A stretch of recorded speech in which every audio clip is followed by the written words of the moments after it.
begin with some big breaking news coming in on the 2G investigations.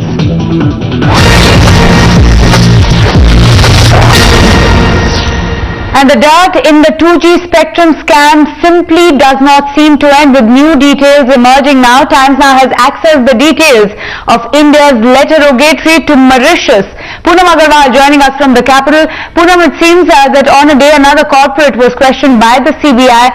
There seems to be this copy of the letter rogatory that you have with you, which specifically mentions 12 companies that could have been used to siphon off money and then bring it back.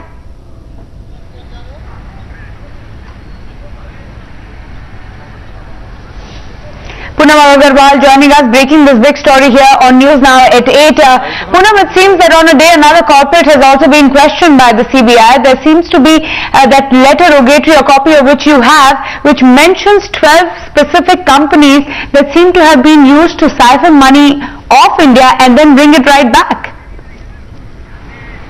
Absolutely, this is the letter rogatory which was sent by the CBI in January to Mauritius. This is the first LR which was sent by the CBI. In fact, this LR specifically deals with two companies, Swan Telecom and Loop Telecom. These two companies are already under CBI scanner, and this LR clearly shows how money from Mumbai siphoned to Mauritius, from Mauritius back to Mumbai, and from Mumbai again to Mauritius, and then to a company based in Chennai. So this siphoning is very much clear from this LR. Secondly, it also speaks about 12 different companies which are based in Mauritius. Apparently, all 12 companies are based in the same building in Mauritius, on which the CBI has sought details from the Mauritius government. And the third and most important thing the CBI has spoken about in the LR is that apparently there are allegations that some public servants have stake in these 12 companies, and via these 12 companies they had stake in Swan Telecom as well as to Loop Telecom.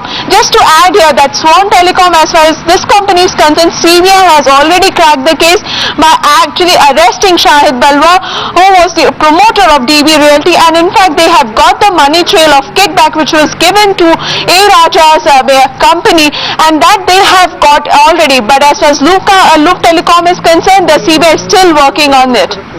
Right. Also, as far as the investigations go, how is it likely to strengthen the case against the corporates that have been questioned, and also Shahid Balwa, the DB Realty chief, who's now in custody? Does this in any way stitch together with the investigations that have already been done and the questioning that has taken place?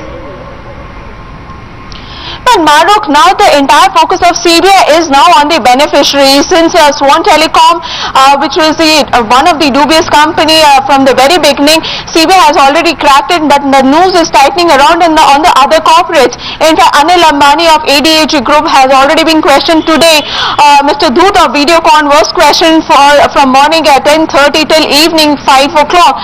Now the CBI is expecting many more corporates to come to CBI headquarters for questioning, because CBI has to face Supreme Court in the next hearing on 1st of March. Till then they have to make their case strong enough. That is the reason why CBI has sent different LRs to different companies. From Mauritius they have already got one reply. They have again sent second LR to Mauritius seeking more details. In fact, this is the money trail is the most important thing, Maruk. That is the reason why LRs have been sent, and all these corporate companies will face problem once the money trail of all the companies are clear. Right. Also, Poonam, very quickly, you said that public servants have been mentioned in this particular letter rogatory. Is there any specificity or more details that you have on who this public servant/servants might be?